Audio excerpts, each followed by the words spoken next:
자, 요번에 이제 살펴볼 것은 이제 1925년에 만든 치안유지법이에요. 그 치안유지법은 원래 일본에서 사회주의 학살을 막기 위해서 만들었던 법이고요. 아까 얘기한 것처럼 보통 선거를 이제 할 때 그걸 이제 잘못하면 사회주의 정당이 등장한 걸 막기 위해서 그때 만들었던 법인데, 일본의 법이 우리나라에 적용이 되면서 이제 학대 실시된 법이었다. 이렇게 이제 보시면 될 것 같아요.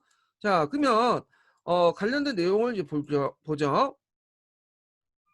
자, 이 치안유지법은 그 주 내용을 국채를 번영하거나, 국채를 번영은 뭐냐면 이제 청황제를 이제 도전하는 거죠. 청황제를 무너뜨리는 그런 행위를 하거나 사회주의선을 부인하는 거. 그러니까 사회주의자들 이제 경향해서 얘기를 하는 건데, 잠깐만요.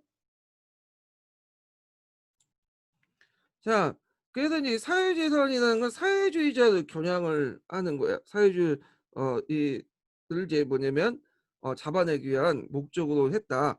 근데 이제 우리나라 같은 경우에는 사회주의자뿐만 아니라 민족주의자들 잡는데도 요 내용을 이제 사용했죠. 왜냐하면 국채를 번역시키려는 그런 목적이었다고 이제 해석을 해가지고 했기 때문인데, 자, 그래서 반정부 반체제 운동을 탄압을 했다. 사회주의자와 민족주의를 탄압하는데 이용을 했다는 거죠. 자, 이것이 후에 이제 국가보안법의 모태가 됐던 법이 치안유지법이에요. 그래서 이제 민족주의자 잡는 그 법으로서 이제 이용했는데, 그 대표적인 게 그 강조 학생 운동이나 조선어학계 사건 때 요 뭐냐면 치안유지법을 이제 적용을 했고요. 그러니까 사회주의자 같은 경우 여러분도 알다시피 조선공산당이라는 게 있죠. 그 20년대 만들어진 조선공산당이 네 번에 거쳐서 이제 탄압받고 해체됐는데, 그 이유가 뭐냐면 치안유지법 때문에 그래요. 치안유지법 때문에. 자, 그다음에 그 치안유지법 외에도 정치 관련 범죄 처벌법이래 가지고 그 보안법을 이제 단점을 이제 개선하는 그 내용인데, 보안법 같은 게 최고형이 2년이거든요.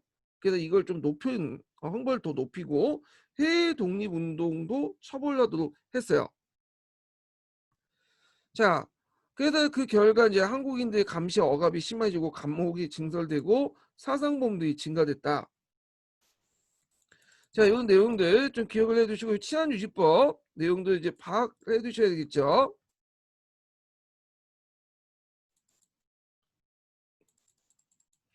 그래서 이제 이 내용을 한번 볼게요. 798번을 이제 볼게요. 1925년 4월 일본 법률 제46호도 공포되어 그해 5월에 조선에 시행되었다. 그래서 총독부가 반정부 반체제 운동의 탄압 목적으로 발표한 법률로 치안유지법을 얘기하는 거예요. 당시 일제에 대한 소작, 노동쟁의가 심해지고 사회주의 사상들이 이제 색돈이 격화됨에 따라 그 대비책으로 이 법을 발표했다. 그러나 사실은 무정부주의 운동, 공산주의 탄압이나 구시는 일제가 민족운동을 억압하는 법적 근거로 만든 것으로, 그 당시 강주학생 운동이나 조선어학회 사건 등 일제 항일 민족운동을 이 법에 따라 처벌받았다. 그러니까 민족주의자들도 처벌받았다는 걸 볼 수 있죠. 그다음 28년 6월엔 치안유지법이 더 개정돼서 적용 범위가 더 넓어지고 처벌 구정이 사형이 포함되었다. 예. 자, 그다음에 이제 요 내용도 있고요. 그다음에 그 799번 내용은 그 앞에서 언급한 정치 관련 범죄 처벌법 관련된 내용이에요.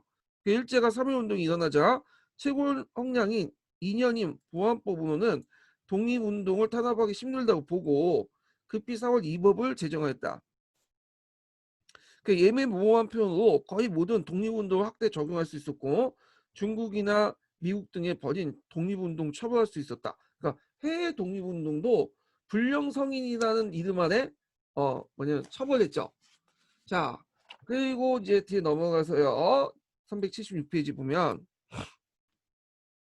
문화통치 시기 때는 일정하게 이제 언론 집회 결사 자유를 인정했어요. 너무 억눌렸다가는 폭발될 수 있다. 그래서 합법적인 틀 내에서 어, 일부 허용했지만, 이것도 아까 전에 말한 것처럼 사절 검열이나 허가제를 통해서 정관, 폐간 등 삭제 수정들이 많았고요. 대표적인 게 이제 송기정 선수가 이제 일장기 사건 있죠. 일장기 말소 사건 이런 것들을 볼 수 있는데, 그때 이제 동아일보에서 그 일장에 말소 사건이 있긴 다음에 동아일보가 한동안 정간당했죠. 그래서 이제 이렇게 있고 언론 집회 결사해준 일정에게 허용한 건 뭐냐면 너무 이제 탄압하고 비밀적으로 있는 놔둘 경우에는 비밀 결사 형태로 놔둘 경우에는 파악을 못 하잖아요. 그래서 합법화 시켜가지고 그걸 동향을 파악하고 내부 분열시키게 한 거예요. 대표적인 게 뭐냐면 신간회 같은 조직들이죠. 신민회는 비밀 결사 조직이었지만 신간회는 합법 조직이었어요. 그래서 신간회를 합법화시켜서 그들의 내부 동향을 파악하기 위해서 이렇게 합법화시킨 거죠. 자, 그때 이제 만든 신문들 보면 뭐 우리 지금 있는 조선일보가 있고요. 동아일보, 시대일보 등등등이 있다는 거. 이거는 이제 동아일보는 지금도 있죠. 그다음에 이제 뭐 잡지는 개벽, 신천지, 뭐 신생활 이런 것도 있고 그다음에 이제 여기 보면 그 탄압을 받았는데 벽구도 이게 정하는 게 아니라 행정수단으로서 이제 탄압을 했죠. 검열을 받아서 삭제, 압수, 벌금, 정강 같은 사건들이 연속 발생을 했고 그래서 이제 이런 내용들이 있었다. 이렇게 이제 보시면 돼요. 그래서 이제 한국인들의 투쟁 결과로 한국인들 의사소통과 여론조성에 크게 기여했다. 이렇게 했는데 물론 어떤 분들은 조선일보와 동아일보가 그 당시 친일 원조가 너무 많았다. 뭐 그렇게 있는데 그럴 수도 있을 것 같아요. 왜냐면 그 당시 일본의 통치하에서 이제 신문을 발행을 하려면 어느 정도 너무 저항적인 냄새가 풍기면 안 될 거 아니에요. 그래서 어느 정도 비율을 맞출 수 있는 내용도 적어야 됐기 때문에 그럴 수 있긴 하겠지만 뭐 하여튼 그 다음에 이제 조선교육령 2차 조선령 교육령 있죠. 요거는 그 보통학교의 수업 연한을 4년에서 6년으로 이렇게 고치고요. 고등보통학교는 다시 4년에서 5년으로 늘렸다는 거.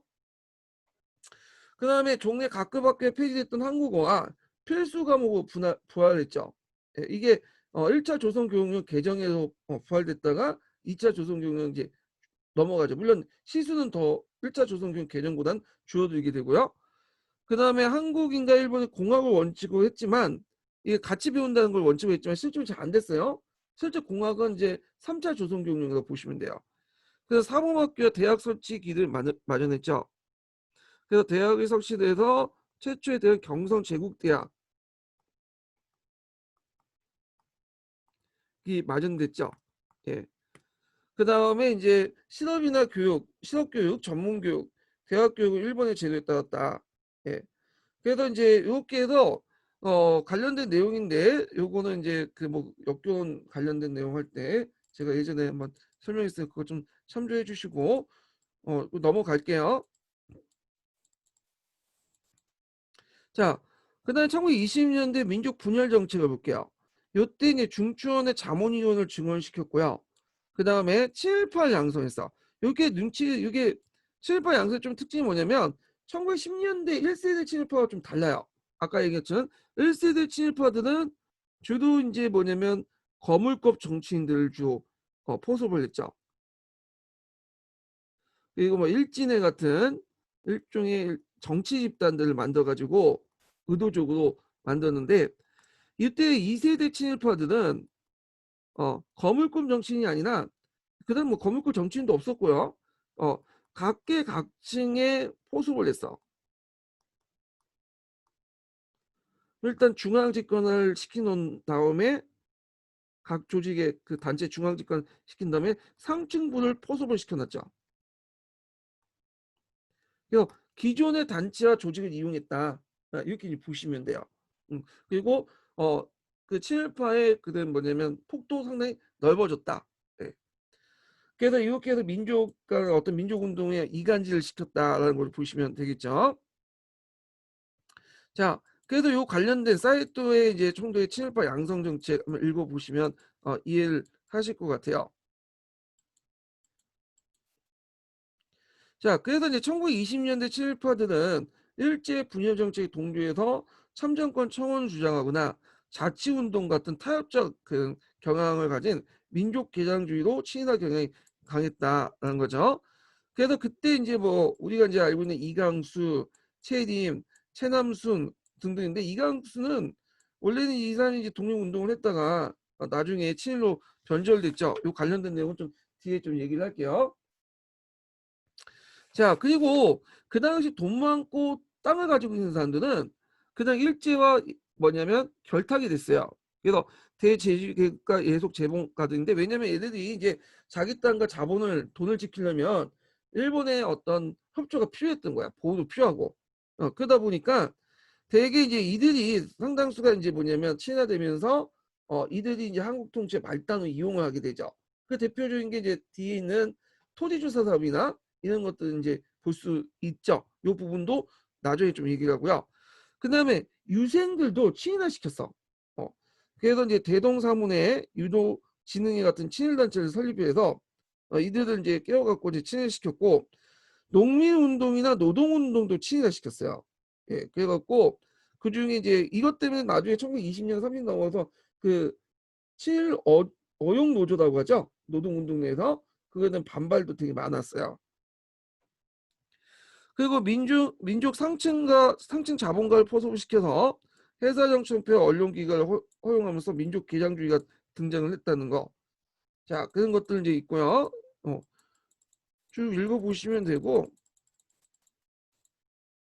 그 다음에 이제 한국인들 행정기관의 각종 기관을 참여시키는데요. 그래서 그때 뭐 도평의회, 부면협의회, 어, 이런 것에 이제 한국인들 참여하고 한국 관리들 많이 등용을 했다. 예. 그래서 물론 이제 한국 관리들을 등용했다고 해도 고위 관리는 없고 주로 이제 우리가 식으로 7급, 9급 정도? 요 정도는 이제 등용을 했죠. 그리고 이제 그 당시에 뭐 도평의회, 부면 협의회 이런 것들은 의결기관이 아니에요. 이게 협의회라는 말 자체가 자문기구라는 뜻이 자문기구.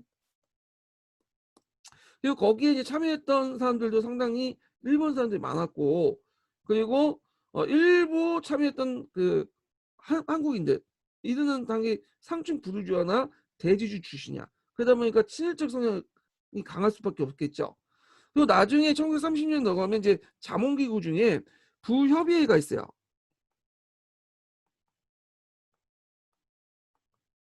이 부협의회가 이게 이제 뭐냐 자문기구에서 의결기구로 이제 바뀌어요.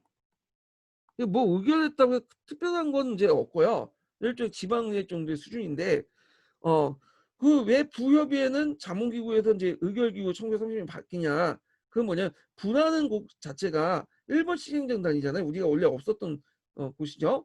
그래갖고 여기는 일본 사람들이 되게 많이 살았어요. 이 부행정단위에는. 그러다 보니까 이제 이렇게 있는데 물론 일본 일부 한국 사람도 있긴 있었어요. 자, 그러다 보니까 여기는 일본인 사람들이 많이 살기 때문에 주로 의결 기구화 시킨 거야. 나중에요. 자, 그래서 이제 이 지방통치기구는 의결권이 없는 자문기구였고요. 물론 이제 일부 부여협의회 같은 경우는 30년대 의결기구가 의결권이 좀 있긴 있지만 대부분 그렇다는 거죠. 그 다음에 재산 제한으로 되게 일본인과 조선인 지주 및 자본가, 부연 상인들만 선거권을 보유하고 있었다는 거. 그리고 이제 자치운동을 펼쳤죠. 네, 자치운동. 총독부의 바람에 이제 총독부의 입김에 노단한 일부 지식인들이 자치운동을 함으로써 민족전선을 분열시켰는데 어, 이 자치운동은 영국이 아일랜드의 이제 의회를 이제 그 아일랜드의 그에서 국회의원에서 영국 의회 이제 뭐냐면 보냈잖아요. 아일랜드 사람들이 그와 같이 이제 자치를 시켜주겠다. 독립된 의회를 만들거나 일본 제국 의회에 너네들 한국인 대표를 보내주겠다. 근데 뭐 이거는 말뿐이고 실제로 총독부가 그렇게 뭐 할 의향도 없었죠. 그러다 보니까 나중에 유야무야 되지만 하여튼 이런 것들이 민족 전선을 분열시키는 데 이용을 해먹었다라는 건데 기억을 해주시면 될 것 같아요. 그 다음에 이제 아까 얘기한 것처럼 독립운동도 문화운동을 유도를 했다는 거. 그래서 절대 독립론을 유보하고 지금 당장 독립하자는 것을 유보 계몽운동을 전개시켰다는 건데 이거는 뒤에 이제 좀 더 얘기를 할게요.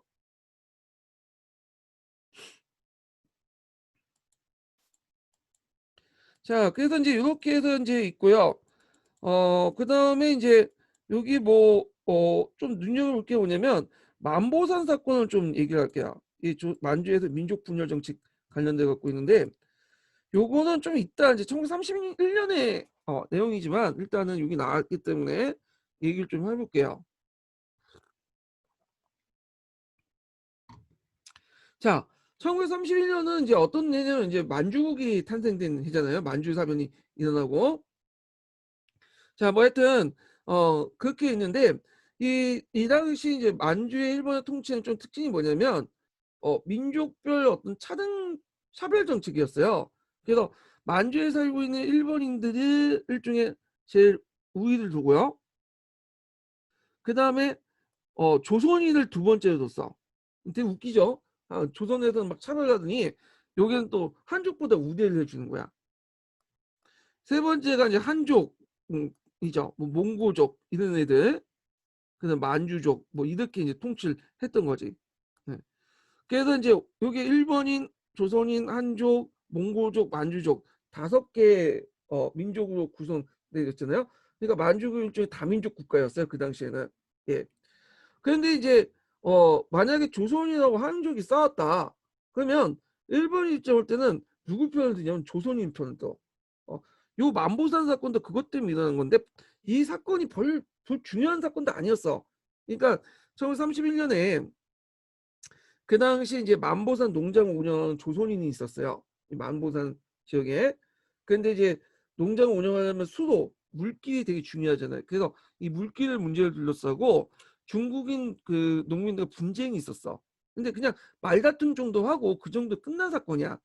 근데 이걸 이제 뭐냐면 가장해서 나중에 이제 그 일본 측이 한국인 언론기관에 흘리죠.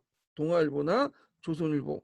그래갖고 이제 이 국내신문에서 이걸 받아들면서 이거 비판하고 받아들였는데 하여튼 받아쓰기 형태로 해갖고 지금도 그렇잖아요. 그 당시 기레기들이 그걸 뺏겨다가 그대로 보도한 거야. 그러니까 이걸 딱 보고 이 사건을 보니까 이거 별것도 아닌 문제 가지고 중국인들이 뭐 한국인들 죽였다 뭐 이런 식으로 기사를 내고 죽인 건 아니에요. 그냥 말다툼한 것밖에 안 되는 건데 어 그걸 이제 듣고 이런 페이크를 듣고 이제 열받아갖고 한국인들이 그 당시 한국에 있는 학교를 공격을 한 사건이 있어요. 그래갖고 그때 이제 학교들이 많이 죽었거든요. 자, 그래서 이제 나중에 이게 일본에 의해서 조작된 게 알게 된 거야. 그러니까 이제 난리 난 거지. 그래갖고 이제 나중에 이제 뭐냐 진정되면서 이게 잘못됐다고 이제 하고 그래서 이제 뭐냐면 끝난 사건인데 문제는 이 만보선 사건이 통해서 나중에 중국인들이 탄압받았다는 사실이 어 중국인들이 알게 된 거예요. 그 중국 본토에는. 그러니까 한국인들에 대한 어떤 감정이 안 좋게 변해버린 거죠.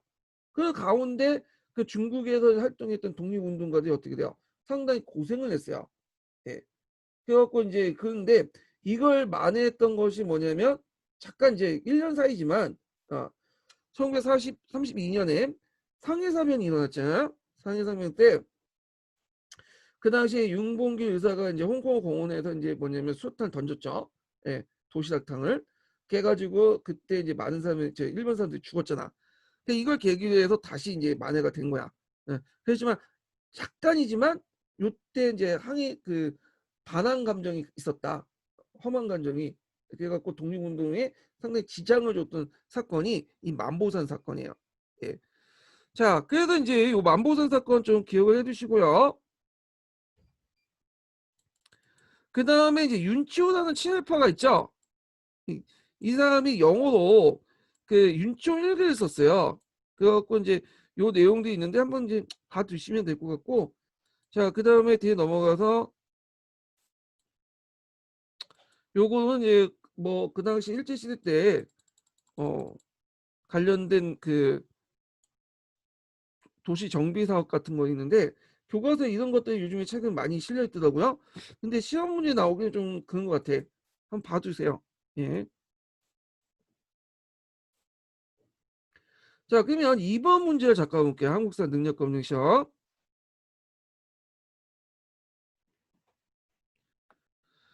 자, 밑줄진 그 새로운 지배 정책이 시행됐던 시기에 제정된 법령의 내용으로 오는 것은 이렇게 있는데 요게 이제 그 시행했던 시기에 제정된 법률인데 요 밑에 그 새로운 지배 형태가 있는데 그 내용이 없네요. 예, 여기가 그어야 되는데 안 그어졌네. 자, 일제는 헌병 경찰 통치 대신에 새로운 지배 정책을 내세웠다. 이걸 이제 문화 통치죠.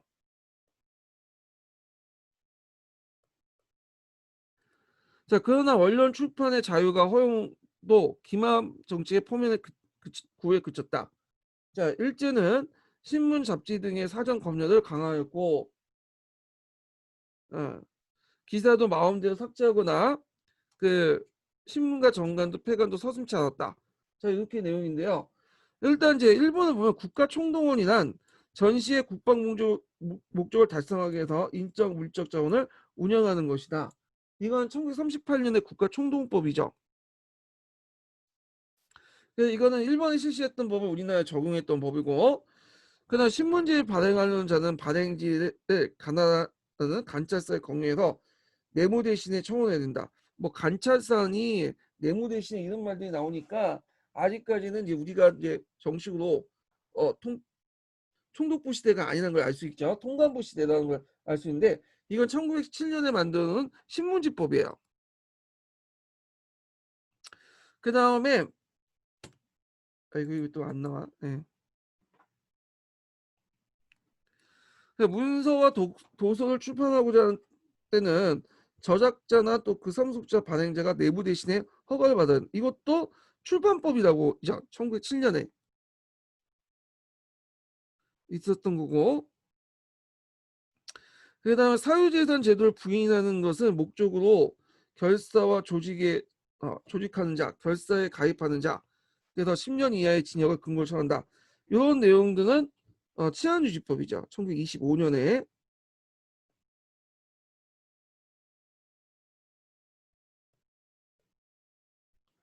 1928년에 치안유지법 개정에서는 사형까지 처할 수 있도록 돼 있어요. 예, 답이 4번이 돼요. 자, 그 5번은 태형령인데 태형령은 이제 1910년대니까 시대장은 맞지 않죠.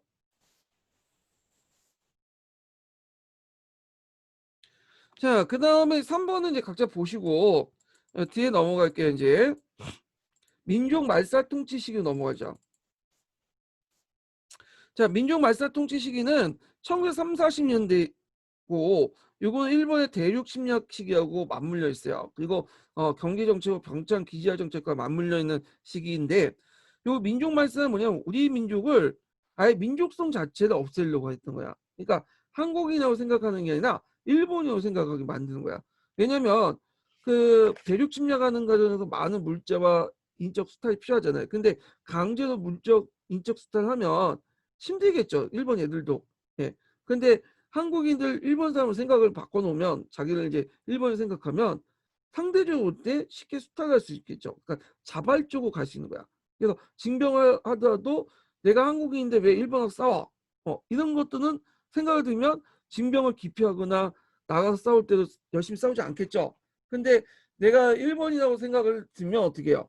자발적으로 갖다 바치고 자발적으로 징병 갈 때도 하고 물론 친한 사람도 있겠지만 이거 싸울 때도 열심히 싸울 거 아니야. 그래서 이런 것들이 필요했던 거야. 그래서 머릿속에를 완전 내면을 일본어 만들어서 물적 인적 수탈을 극대화시키려는 정책이 민족 말살통치였다. 이렇게 이제 보시면 돼요. 자, 그러면 그 실시 배경을 보면 세계 경제 공황 발생 1929년에 발생했죠. 그래서 시장이나 상대적으로 이렇게 이제 기술력이 딸렸던 후진 자본주의 국가였던 일본의 경제 타격이 심했고요. 그리고 그때 이제 군부가 집권하죠. 그래서 이제 5.19 쿠데타나 2.16 쿠데타가 있어요. 물론 이게 그 한국파들이 주로 이제 일으키고 실패했지만 이걸 통해서 이런 분위기에서 군인들이 정권을 장악을 시도하는 경우가 있었고 결국에 군부가 정치를 장악하게 돼요. 그리고 1년의 대륙 침략 정책 때 그래서 이제 요 연도도 좀 기억을 해두셔야겠죠. 기출문제 나왔던 거니까 만주사변은 1931년, 중일전쟁은 1937년, 태평양 전쟁은 1942년 등 이렇게 이제 목적으로 차근차근 전쟁을 수행하는 과정에서 막대한 물자 인력이 필요하다 보니까 조선을 더 수탈하게 되죠.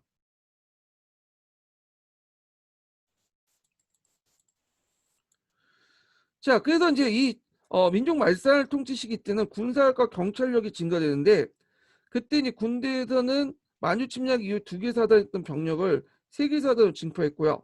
요거는 조선에 주둔했던 이제 뭐냐면 병력들이야. 참고로 일본에서 사단이라는 규모는 되게 완편할 경우에는 15,000명 정도 된다고 그러더라고요. 그러니까 세계사단이면 한 35,000명? 요 정도 보시면 될 것 같아. 그다음 경찰 간서와 경찰관을 대폭 증가했고, 그다음에 그 당시 이제 비밀 고등 경찰, 헌병 스파이, 뭐 경방당 이런 것들인데, 뭐 특고는 이제 고등 경찰인데 또 거기다 비밀 고등 경찰이야. 이런 걸 좀 만들었다는 거죠. 그래서 뿌락치 같은 것도 심고, 예. 그래서 이 뿌락치가 문제가 되게 많았던 게 뭐냐면, 그 당시 이제 그 독립운동이나 이렇게 이제 할 때, 이 뿌락치들이 들어와가지고, 뭐냐면 했어요. 그 기존의 인물도 또 뿌락치화 시키고. 그래서 요때 이제 뭐냐면 그 안에서, 독립운동 안에서 이 뿌락치 때문에 피해가 너무 많아서, 안에서 이제 그런 처벌 구조도 만들고 그래요. 자, 그 다음에 민족 말살 통치 정책들 내용 볼 때 이제 항상, 어, 빼먹을 수 없는 게 내선일체죠. 네, 내선일체당 구호. 내선일체당은 뭐냐면 내지인과 조선인이 일치됐다는 거야. 이때 내지인은 누굴 의미하게요? 일본인. 그리고 조선인은 선은 조선인 이렇게 있죠. 그래서 내선일체 뭐 일선 동조선. 그래서 내지인과 일본인과 조선인들은 뿌리가 같다. 어, 그래서 이제 이런 주장을 하게 되죠. 그리고 그 당시에 또 한국 신민선사 같은 것들 하죠. 한국 신민선사는 요 만든 사람이 보니까 조선 사람이라고 하더라고. 우리나라 사람이 만들었다고 하는데, 하여튼 이걸 이제 애우게요. 아동용도 있고 성인용 이런 것들은 두 개 나눠서 애우게 했다는 거. 자, 그러면 그때 이제 그 명분이 뭐였냐? 민족 말살 정책의 명분은 내선일체 일선 동조 한국 신민아. 어, 일본인과 조선인은 같다. 그리고 같은 선조다. 뭐 이렇게 이제 하죠. 그 다음에 이제 한국 신민아. 이렇게 이제 내세웠고, 목적은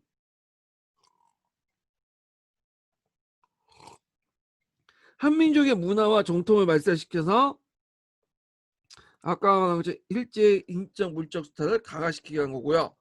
그 다음에 신문을 폐간을 했죠. 그래서 그 당시 조선어 한글을 사용했던 그런 신문들을 폐간했고 잡지도 폐간했죠. 그래서 조선일보와 동아일보가 이게 아마 전쟁 막바지에 폐간됐을 거예요. 1940년인가 그때 폐간을 했는데 어 요걸 이 폐간함으로써 이 민족 말살 정책을 뭐냐면 완성시킨 것도 있고요.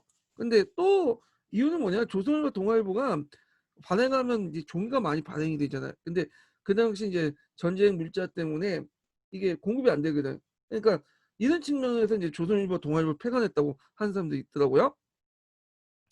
그냥 한국학 단체를 해서하는데 진단학회나 조선어학회를 해체시키는데 요거는 뒤에 좀 더 얘기를 할게요. 그래서 3, 40년대 그 교육 정책은 38년에 제3차 조선교육령, 그 다음에 그 후에 이제 제4차 조선교육령 이런 걸 공부를 했죠. 그런데 이제 요때 그 3차 조선령 개정에 어떤 내용이냐면 보통학교 요때는 이제 보통학교를 국민학교로 개칭한다 그 내용이 있어요. 원래 정확하게 소학교죠. 이 심상 소학교인데 그 당시에는 원래는 보통학교로 사용했다가 그 당시 이제 3차 조선교육령 동안 일원화됐죠. 그러다 보니까 이제 일본식 학제에 들어가다 보니까 소학교라고 하죠. 심상 소학교. 그러다가 이걸 이제 국민학교로 이제 뭐냐면 계칭을 하게 돼요. 예. 이 국민학교라는 표현은 한국 신민학교라는 의미야. 예. 그래서 이 국민학교라는 칭호가 강복 후에도 계속 사용됐어요. 계속 사용. 1941년 때 3차 조선 개정 이후에 그래가지고 이게 1994년도인가 이때 이제 그 국민학교라는 의미가 한국 신민학교의 의미이기 때문에 해야 된다, 폐지해야 된다 해갖고 초등학교로 바뀌게 돼요. 저는 이제 국민학교 세대거든요. 한참 이제 나이 먹었던 세대인데 그때 뭐 사당 초등학교인데 그당 지금은 사당 국민학교 이렇게 졸업하고 그랬어요. 저는요. 자, 그 다음에 이제 한국어 사용을 금지시키고 한국사를 폐지시키죠. 그래서 3차 조선교육에 보면 한국어는 중학교 때 수의 과목, 선택 과목만 남겨놓고 아예 초등학교 때 폐지시키고요. 4차 조선교육은 아예 이제 못 쓰게 해요. 그래서 그 당시 학교라든지 그다음에 공공 그 간서에서는 공식적으로 쓰지 못하게 돼 있어요. 한국어나 이런 것들을. 물론 이 일반에서는 그렇게 통하지 않았죠. 왜냐면 일본어를 잘 모르니까 많은 사람들이. 자, 그다음에 이제 그 한국 신민선사를 암송하죠. 앞에 언급했던 제3차 조선경영 이후부터 암송하게 되고, 그다음 고등보통학교 중학교, 그다음에 아까 이제 그 보통학교 심상소학교 해갖고 그 당시 뭐냐면 조선 사람이나 일본 사람이나 동일하게 이제 교육을 받도록 해요. 왜냐면 내선일체잖아. 내선일체. 조선인가 뭐냐면 일본인 동일한 거죠. 이런 식의 형식적인 논리를 빌려다가 동일하게 이제 교육을 받게 했다. 그래서 이제 그 요 내용들 좀 기억을 해두시고, 그다음 교육기관에 대한 수업 연한을 단축시켜. 이때 군사훈련 시키는데 요때는 이제 막바지 전쟁 말 1943년에 공포된 4차 조선교육 내용이에요. 예. 그래서 4차 조선교육 내용은 그렇게 볼 건 없어요. 뭐 우리가 볼 건 이제 역교도에서 군민과가 설치됐다. 그래서 역사는 그 군민과에 포함시켰다. 그 정도인데 되게 3차 조선교육용 내용이 되게 중요하더라고요. 예, 그걸 파악을 해두시면 되고요. 그래서 이제 여기 소학교 규정은 3차 조선교육령이야. 그래서 소학교가 심상소학교로 명칭이 바뀌죠. 그러면서 일본인과 한국인이 이제 같이 똑같은 소학교 규정을 이제 가정을 받게 돼요. 커지들 이제 같이 다 된 거죠.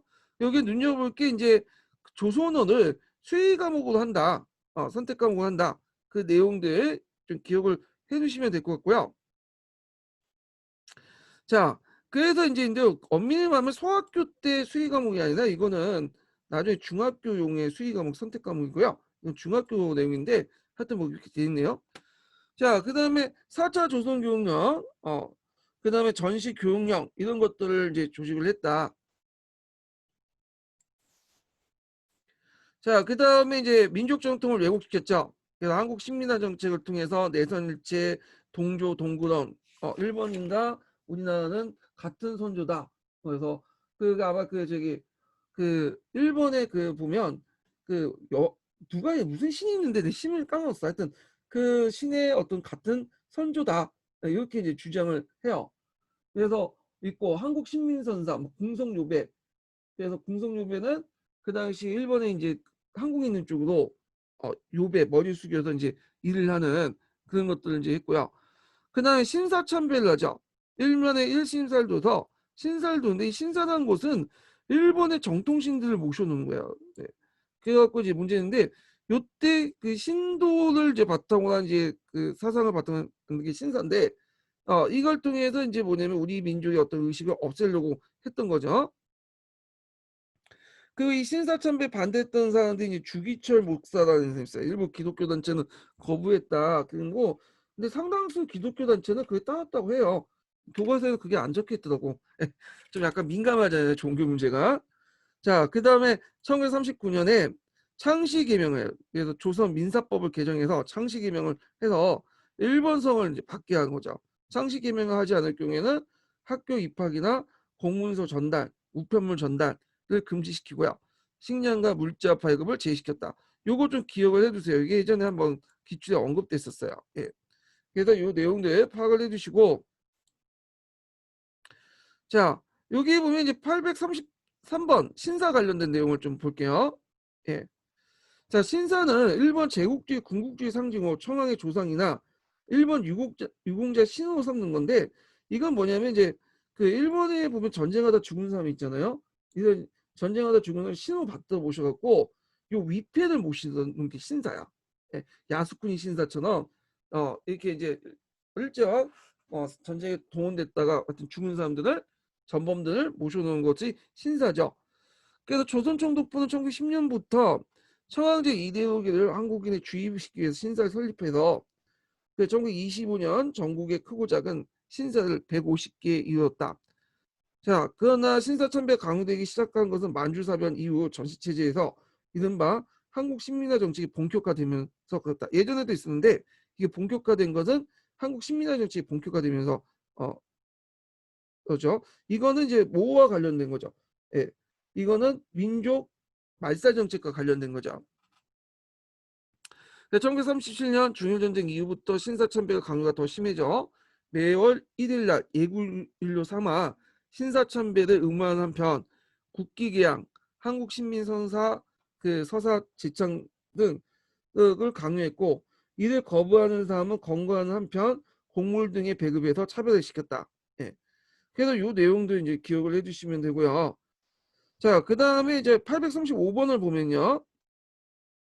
창씨개명과 관련된 내용인데 일본식 성명 강요 정책은 우리말과 역사교육을 금지한 것 같은 것이다. 일제가 조선인을 강제 동원함에 있어서 조선이라는 생각을 없앰으로써 일제 침략과 노동력을 사용을 효율적으로 높인 것, 자발적인 동의를 얻어가지고 하고자 한 거죠. 자, 우리나라 이름을 버리고 일본식 이름을 바꾸도록 한 이른바 창씨개명을 강요했다. 창씨개명은 한국인과 일본인과 같은 공동운명체 인식을 갖게 함으로써 정화 없이 전쟁에 참여하고요. 그 전쟁에서 청함을 위해서 아무런 주저함 없이 죽을 수 있는 인간을 만들기 위한 것이다. 그래서 징병을 위해서 창씨개명을 강제했던 것이다. 징병제를 효율적으로 하기 위해서는 어, 물론 강제로 끌어내서 이제 전쟁에 참여할 수 있겠지만 전쟁 참여하다 항복할 수도 있는 거고 총을 거꾸로 돌려갖고 일본 쏴 죽일 수도 있는 거잖아. 예, 그런 거. 그래서 원래 일본 애들이 이 징병제에 대해서 조선 징병제 그렇게 좋아했던 건 아니에요. 왜냐면 그 조선인들에게 총을 쥐어주면 이 총뿌리가 자기한테 향할 수 있거든요. 그래서 예전에 뭐 박정희나 박학기 마사오 있죠. 그분이나 그분들은 이제 그 이런 몇 명보다는 자발적으로 가갖고 이제 뭐냐면 일본군이 된 사람도 있었지만 상당수는 이제 뭐 그 제외는 일반 그 민들을 뽑아다가 징병제를 한다는 거는 별로 안 좋아했어. 근데 나중에 일제가 이제 태평양 전쟁은 이제 막바지에 도다니까 막 죽어 나가는 거야, 각 사람들이. 그러니까 장정도 일본 장정도 갖고 안 되니까 어쩔 수 없이 조선인들을 끌어다가 이제 전쟁을 참여시키게 되는 거죠.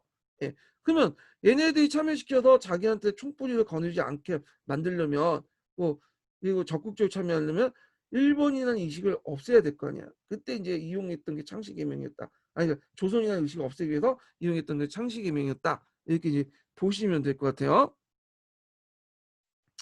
자, 그래서 이제 이런 내용도 있고요. 그 다음에 그 당시 30년대 사상 탄압 내용을 보면요. 사회주의 탄압 및 사상 통제를 강화시키 해서 조선사상범 보호 관찰령을 내리고 조선사상범 예비 구금령 이런 것들 내리죠. 그래서 요 조선사상범 보호 관찰령을 좀 볼게요. 조선총독부는 1936년 12월 12일 조선인 사상의 통제체계 일환으로 조선사상범 보호 관찰령을 공포했다. 시한유지법 위반자 중에 집행유예나 형 집행 종류 등 또는 가출업자들의 보호 관찰을 할 수 있도록 한 거야. 나간 후에 계속 신고를 하게 하고 동태를 파악하기 위한 거죠. 그래서 독립운동 관련자들 감시하기 위한 법이다. 2년 동안 피보호자의 사상과 행동을 감찰하며 거주, 통신, 교우의 제한 및 기타 적당한 조건의 준수를 명할 수 있고 그 다음에 그 심사 결과 또 그 기간을 연장할 수 있죠. 예. 그래서 이제 요 내용들이 조선사상법 보호관찰령의 내용이니까 파악을 해두시고요. 그 다음에 이제 국민정신총동원 조선연맹이 있어요. 국민정신총동원 그 조직은 원래 일본 조직이에요. 일본에서 본토에서 만들었던 건데 이걸 조선 지부를 만들었어요. 이게 조선연맹이에요. 그래서 이제 한국인들 전쟁 참여를 조직적으로 이끌어내기 위해서 예국반을 뒀죠. 예전에 시험 문제 나왔던 게 예국반이야. 예국반. 그래서 이제 예국반을 둬서 국민생활 통제했는데 요 예국반도 일본에서 이제 만들어 놓은 거죠. 예. 그래서 일본이 그 당시에 미국하고 싸울 때 공습이 많다 보니까 예. 그리고 이제 나중에 얘기지만 요걸 이제 뭐냐면 공습 대비를 이제 강화시키고 그리고 이제 주민들 총동원하기 위해서 전쟁 기간 있죠. 중일전쟁 이후에 등등 여러 가지 목적으로 예국반을 이용을 했어요. 예. 자, 이 예국반이 오늘날 이제 반상회라는 이름으로 계속 우리나라에 남아있죠. 일제 잔재인데. 자, 그 다음에 이제 집회 결사도 이제 허가제로 전환됐다. 뭐 이런 내용들이 있어요. 자, 그러면 이제 한번 한국사 능력검증 시험을 볼게요. 자, 다음 자료에 대한 근거로 제시할 수 있는 비석을 보기에 모두 고른 것은 이렇게 있는데 여기 보면 이제 그 조선총독본 1943년 각도 경찰부장의 유림의 순정민, 그러니까 유림의 길들이라는 거야. 반심적 고비의 철거. 그래서 뭐냐면 고비 예전 비석 중에 지금 시국 일제 뭐 일제 눈에 거슬리는 그 뭐냐면 비석들 있죠. 이걸 지시하고 항일 민족 사상과 투쟁 의식을 유발시킬 수 있는 민족 자존비를 다 모조리 파괴했다. 자, 그래서 이제 요 대표적인 게 뭐 시험 문제는 안 나오겠지만 그 남원 운봉 한상 대첩비나 그 임진환 때 그 세웠던 거죠. 그 다음에 합천의 인사 삼형대사 석장비, 해남 통자사 충무이공 20 충무공 명랑 대책비 다 일본하고 임진환과 관련된 거야. 자, 이런 것들은 반일 감정을 불러일으킬 수 있죠. 그래서 이런 것들을 없애고. 근데 이제 여기에서 좀 눈여겨볼 게 뭐냐면 빌주의 북한 대책비가 있어요. 이건 제외시켰는데 왜 제외시켰냐면 그 당시 조선에 없었죠. 이거는 뭐 때문에 정몽구라는 사람이 있어요. 정몽구가 북한 지역에서 의병 운동을 했는데 이 북한은 오늘날 한경도 지역이야. 그래서 그때 이제 그 승리하고 나서 거기에 이제 북한 대책비를 만들었는데 요거는 일본 애들이 일제시대인가 하여튼 그때 빼와가지고 식당가 돌렸다가 그뭐 기념비로 사용했다가 그걸 또 어디냐면 야스쿠니 신사에 또 뭐냐면 배치시켰어. 이게 아마 그 일제시대가 너울 전쟁 때. 그 너울 전쟁 이후에 이제 그 야스쿠니 신사에 배치시켜 놨거든요.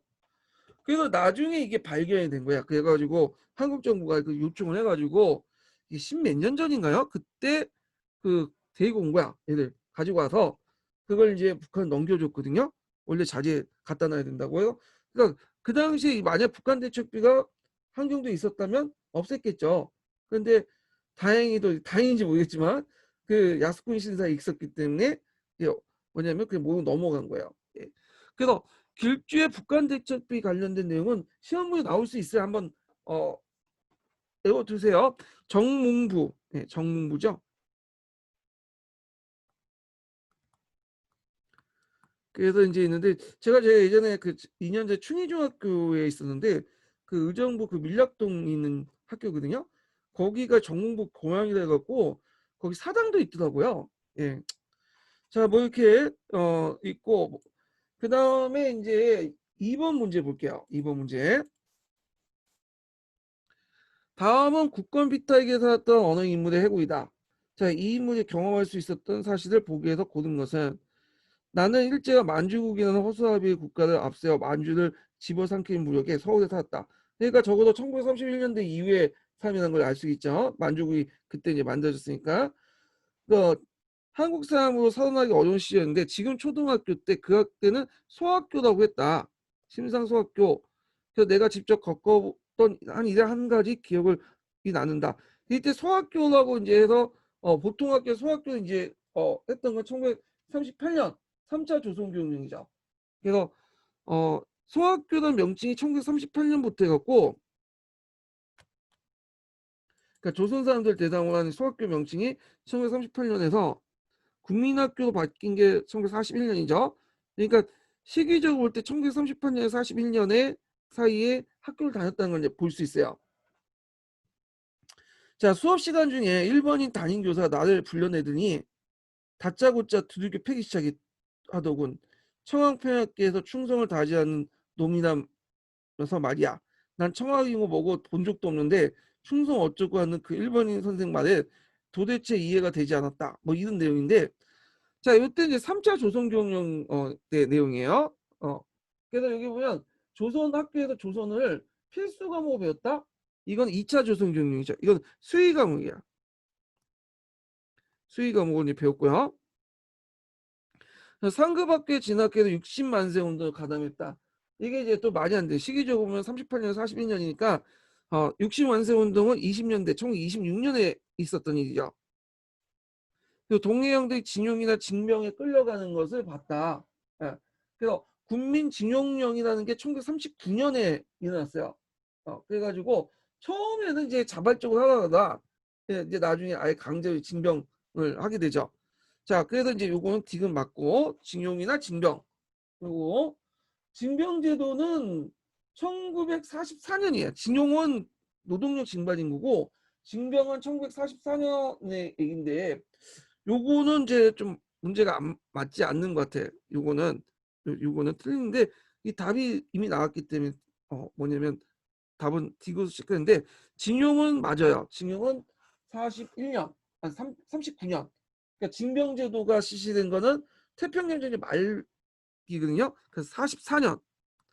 이게 안 맞죠? 요때는 그 송학교라는 명칭을 쓰는 게 아니라 국민학교라는 명칭을 썼어. 44년 때는. 뭐 이것도 틀려야 되는데 일단은 뭐 답 맞게 해주니까 맞는 걸로 됐고. 그다음 금속 제품을 모두 공출당해서 나무 그릇의 밥을 먹었다. 네. 요것도 이제 맞죠. 요것도 그 당시에 그 국민 총동령 해갖고 1938년 이후의 모습이니까 디귿과 니 이렇게 보시면 돼요. 자, 그래서 이제 이렇게 있고요. 자, 여기 넘어가기 전에 이제 요거는 각자 보시고 넘어가기 전에 이제 그 뒤쪽 넘어가기 전에 서포트주 인증번호를 제가 알려드릴게요. 자, 서포트주 두 번째죠. 50번이에요. 50번. 50번 적었죠. 자, 일제시대 때 경제적 수탈을 이제 좀 볼게요. 이게 이제 계획을 보면 1910년대는 우리가 이제 그 대표적인 토지조사 사업을 실시했다고 했죠. 예, 그래서 근대적 토지 소유권 확립을 목적으로 신고주의를 바탕으로 토지 조사 사업을 해서 그 당시 여러 가지 이제 많은 토지들이 일본인 총독부 소유로 넘어가게 됐다. 그다음에 회사장을 실시해 갖고 그 한국 내 기업 설립 총독 허가제를 실시했고요. 그 민족 기업 성장을 억제하고 등등 했고요. 그다음에 이제 뒤에 나와서 대표는 1920년대 되면 삼미진식 계획을 냈죠. 그러니까 일본의 부족한 식량분을 조선에 보충하기 위해서 뭐 토지 개량이라든지 농사 짓는 그 농법 개량, 수지시설 개선 이런 것들 했다. 자, 그다음에 그 일본 자본의 원활한 진출을 위해서 회사령을 폐지시켰어요. 회사령을. 그래서 허가제에서 신고제를 완화시켰다. 이렇게 있는데 어떤 책에는 개정이라고 돼 있고 어떤 책은 폐지인데 보통 폐지라고 돼 있더라고요. 회사령 폐지. 예. 그래갖고 허가제를 신고제라고 하는데 아마 다른 법령에 의해서 신고제 바뀐 것 같아. 해상 폐지라는 게 교과서에 있기 때문에 그래서 해상 폐지라고 기억을 해두시는 게 좋을 것 같아. 저 때는 이게 개정이라는 의견도 있었는데 다른 책에 계속 폐지라고 돼 있으니까 그렇게 암기를 해두셔야 되겠죠. 자, 그 다음에 3, 40년대는 전쟁기기죠. 그래서 이제 병창 기지화 정책을 행했던 기기인데 그래서 이제 이 당시 농민 착취가 강화되고 공업 원료 정상을 해서 난명 분양 정책들을 했죠. 요게 예전에 기출문제 나왔고요. 군수공업을 육성하기 위해서 중화학공업을 주로 육성했어요. 북쪽 지역 그 한경도나 평안도 지역. 예. 그다음에 군수공업화 정책들 이제 했다. 이렇게 이제 보시면 될 것 같고요. 여기 국민징용령과 징병제도가 있죠. 39년, 44년 이렇게. 자, 그러면 1910년대 농업 정책을 볼게요. 요 1910년대 농업 정책은 제가 이제 구한마을 기출문제 분석할 때 그때 이제 뭐냐 같이 풀었던 이제 부분인데 예전에 시험 문제 나왔어요. 네. 요 내용이 구특강에도 있고 신특강에도 있고 그다음에 뭐 여러 책에도 있어요. 구특하고 신특에도 있는데 그 내용을 볼게요. 자, 10년대, 20년대, 뭐 30년대나 우리나라에서 일본이 제일 원했던 게 뭐냐면 쌀이야, 쌀. 어, 그러다 보니까 이제 한국 농업을 일종의 식량 원료 공급지로 재편성하려고 했거든요. 그럼 왜 쌀을 많이 원했냐? 그 당시 일본이 공업화하는 과정에서 일본이 급격하게 공업화했잖아요.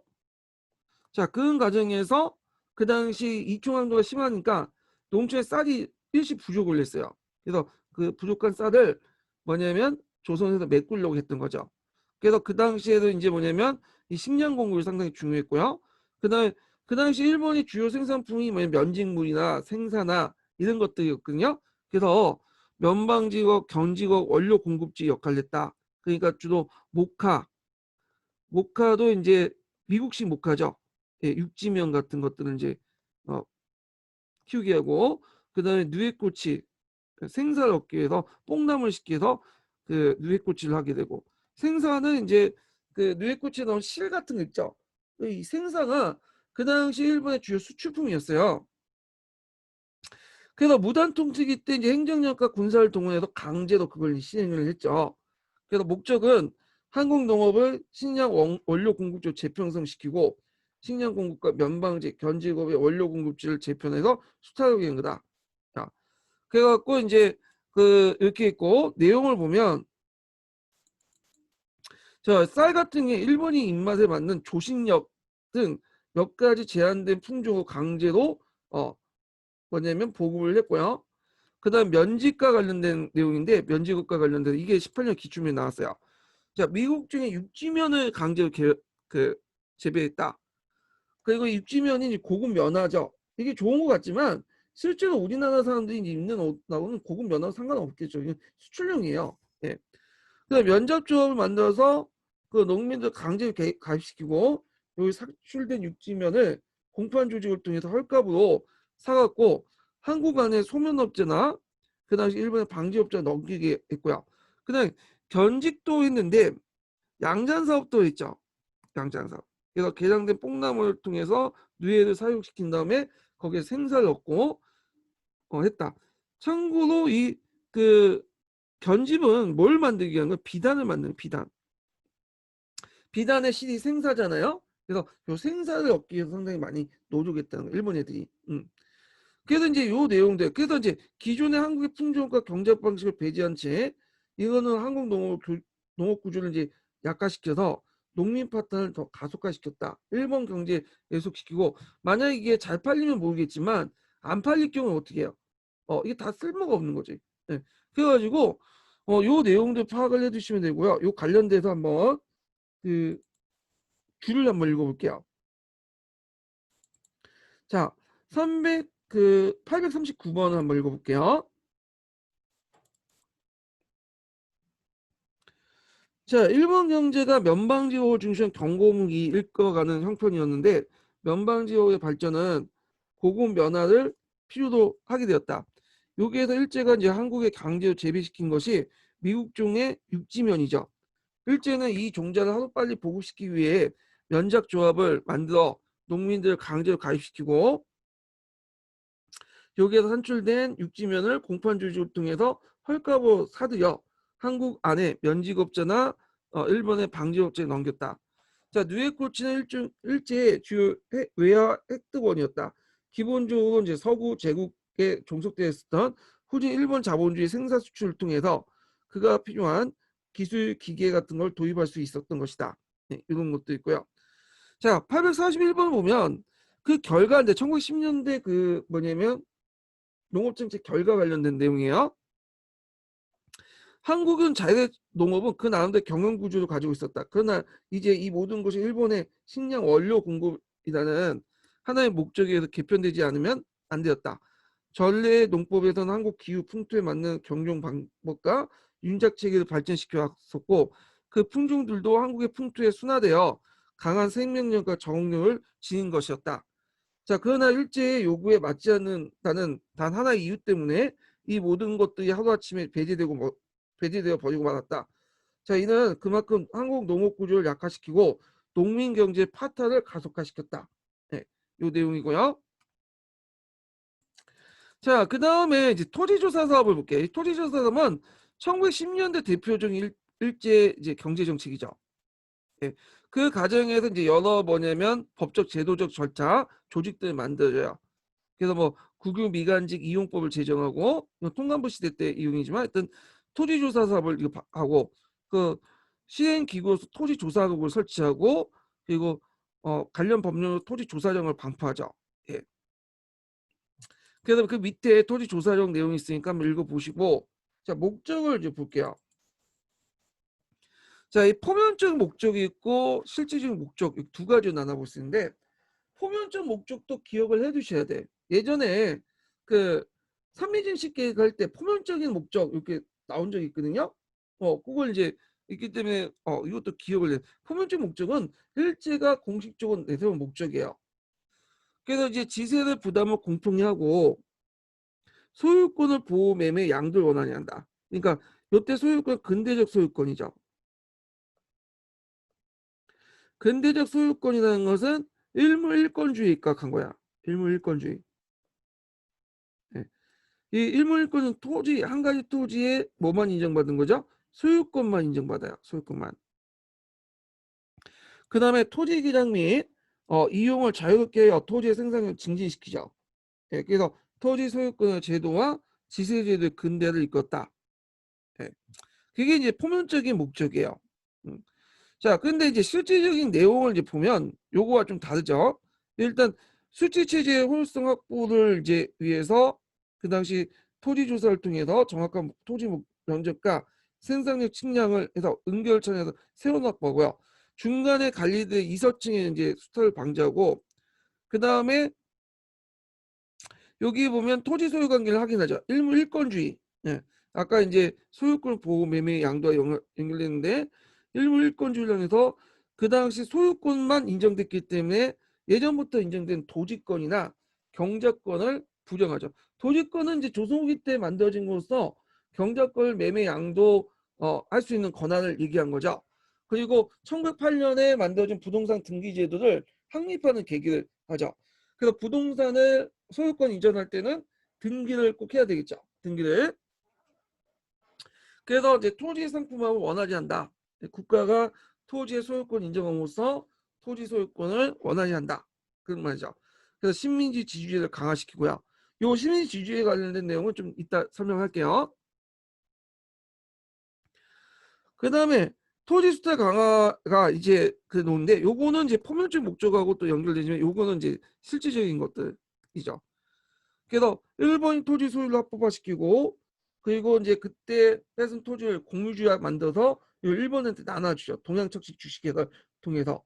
그래서 이제 공유주나 국유주 미신고지 토지를 몰수해서 공유주를 착취해서 부달을 시키는 데 목적이 부달할 때 이용했던 걸 동양척식 주식회사죠.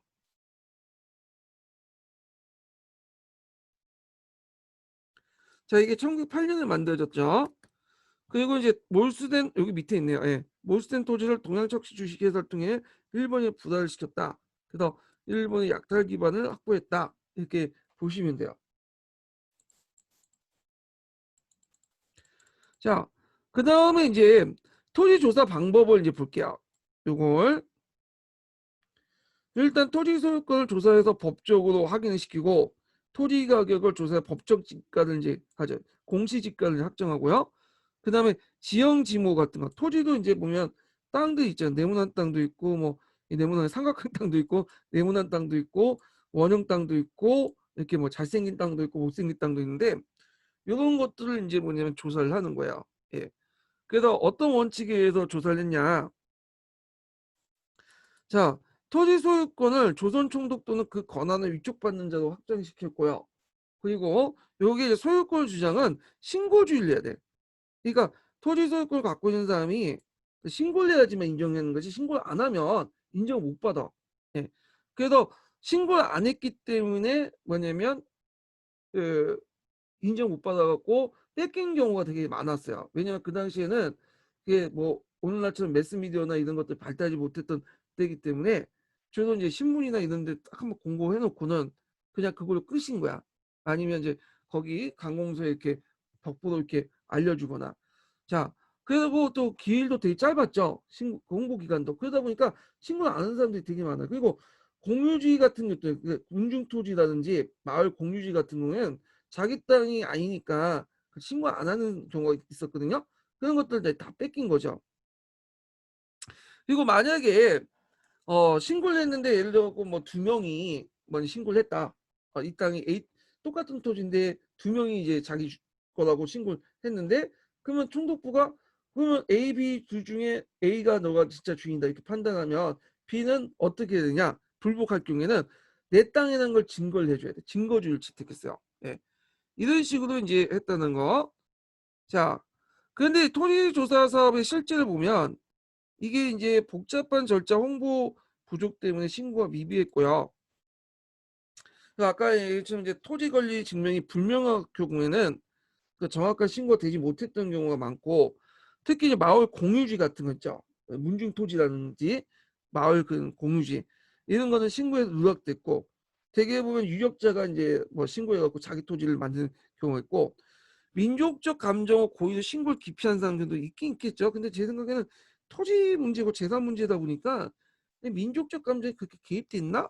라고 하지만 뭐 책에는 적혀 있으니까 그것도 애워두시는 거 좋을 것 같아요.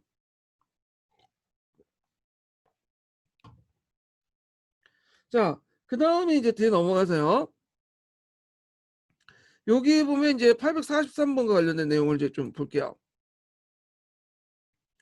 자, 토지조사 사업의 과정에서 문제가 되는 것은 법령 제4조에 있는 조선총독이 정한 일정한 기간 내 토지 소유자의 신고를 규정한 것이다. 그래서 신고주에 따라서 개인 명의의 신고만 인정하고 공유지 신고를 받지 않았다. 복잡한 신고 절차, 1번 가능과 지주의 손으로 이루어진 토지 신고 확인과 소유권 심사 과정에서 종래의 땅을 붙여먹던 사실상의 소유자의 농민을 내몰고 왕실 소유지, 뭐 문중의 토지, 신고에 빠진 토지들 다 조선총독부 소유지로 편입시켰다. 자, 그래서 이제 요 내용도 있고요. 그 다음에 뒤에 넘어서 그 토지 사업의 결과를 볼게요. 이게 또 중요하죠. 예. 그 내용을 보면 일단은 이제 한국인들의 어떤 생활 기반, 한국 농민 생활 기반이 붕괴됐고 봉건적 지주층이 일제와 연결되면서 토지 소유자 재등장해요. 이들이 친인세 역화되죠. 예. 그래갖고 이제 여기 보면 뭐 예전에도 뭐 양극화가 있었다고 하지만 요 정도 이렇게 보시면 돼요. 이렇게 토지 소유가 요 정도 이렇게 해갖고 이제 상중하로 나눌 때 중간층이 약간 좀 많은 형태였다면 요게 이제 뭐냐면 사다리꼴이 됐다 이렇게 보시면 되죠. 그래서 이 사다리꼴보다는 이 역사각형이 낫겠네요. 예. 토지 소유 측면에서 볼 때 요렇게 그리면 되겠네. 예. 그렇게. 그래갖고 요게 이제 중류하고 상류층은 신고를 안 해갖고 하고 모든 토지들이 이제 그 한국인 대지주와 그 일본인 대지주도 이렇게 집중됐다. 예. 그러면 한국인 대지주들은 자기 토지를 지키기 위해서는 누구와 뭐냐면 협력할 수밖에 없어요. 일제와 협력할 수밖에 없죠. 그러니까 일제가 얘들 한국인 대지주를 이용해 갖고 자신의 어떤 식민 통치에 말다운 삼아요. 그래갖고 이제 이걸 뭐라고 하냐면 식민지 지주제라고 해요. 그러니까 이 식민지 지주제가 그 당시 이제 마련했다는 거죠.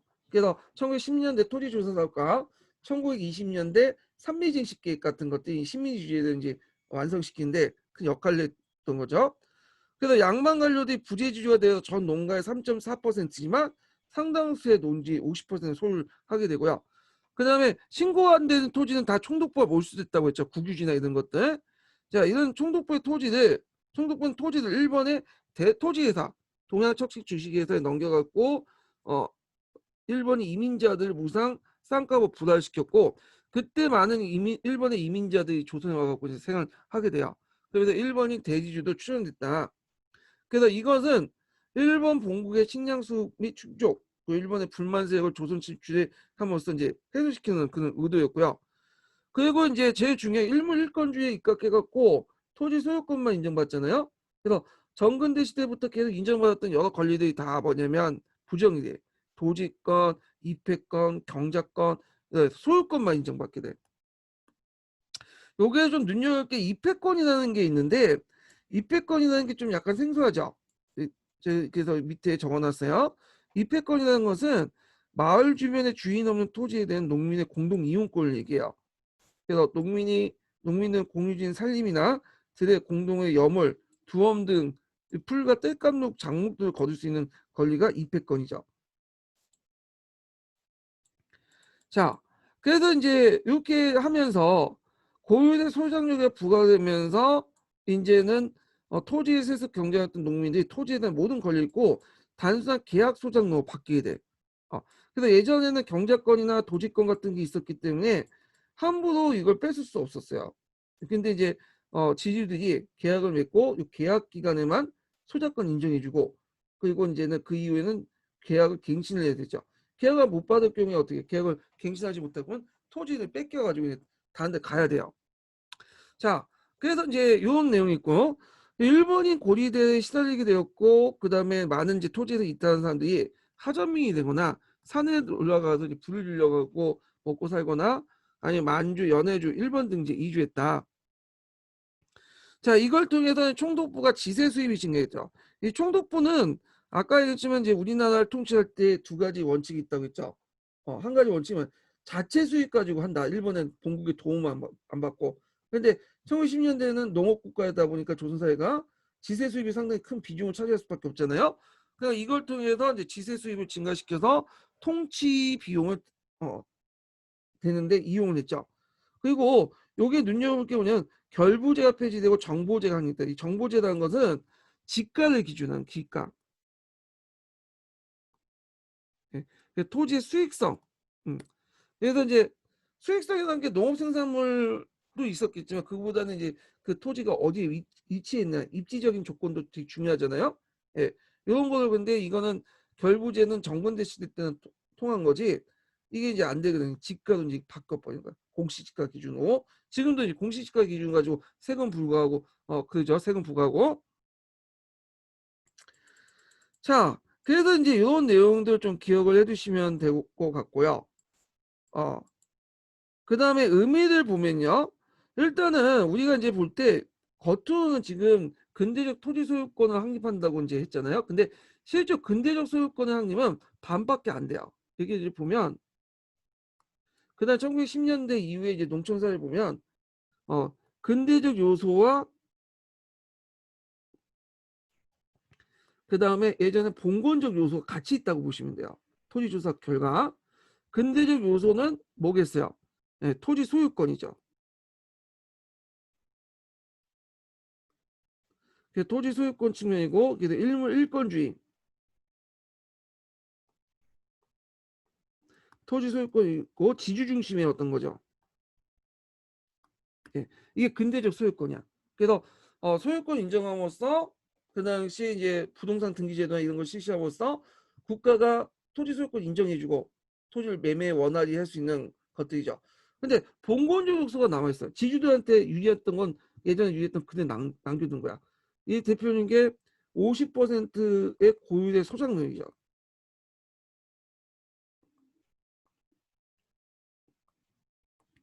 그래서 이거 종전의 관계를 인정해 준 거죠.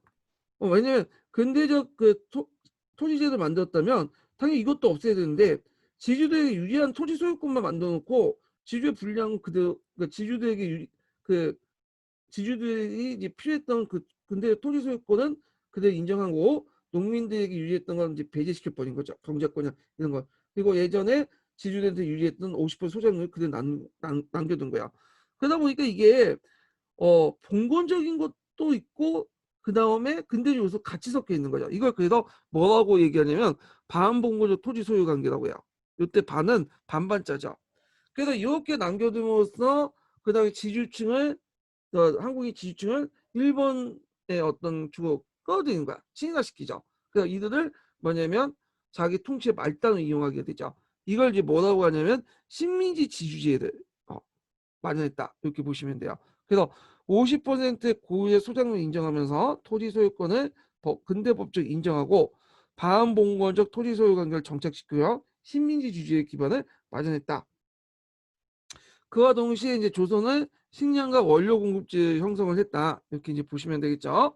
자, 그러면 관련된 이제 그 내용을 한번 읽어볼게요. 850번 이게 구특강에 있는 내용인데 반봉건적 토지 소유단 봉건적 토지 소유를 철저한 붕괴를 초래하는 토지 개혁을 본격적으로 추진하지 못한 채 자본주의 생산 관계와 상품 경제의 세대를 받아 봉건적 토지 소유가 그 본질만 남기면서 타협적으로 재편된 토지 소유입니다. 여태 재편성된 타협적 의미의 소유는 일물일권주의에 입각한 토지 소유권만 인정하는 거죠. 지주들한테 유리한 거야. 그 나머지 그 나머지 권리는 다 부정하는 거죠. 반봉건조 토지 소유에서는 토지가 상품화되고 경제 외적 강제가 완화되는 특징이 있다. 근대법적으로는 토지 소유권은 이런 인정되어 토지의 상품화되면서 자본주의적 생산관계 성립되지 못하고 여전히 지주소작 관계. 그러니까 아까쯤에 완전 뭐냐면 봉건적 관계가 해체되지 못했죠. 이런 50%의 고유의 지주소작 관계가 계속 형성되면서 일제의 식민지주제도 이런 반봉건적 토지 소유의 범죄에 속할 수 있다. 이렇게 정의되고 있죠. 그래서 이렇게 의미를 이제 볼 수 있고요. 그 다음에 이제 뒤에 넘어가고 이제 1910년대 산업정책을 봐야 되는데 요거는 좀 쉬었다 갈게요. 요거는요.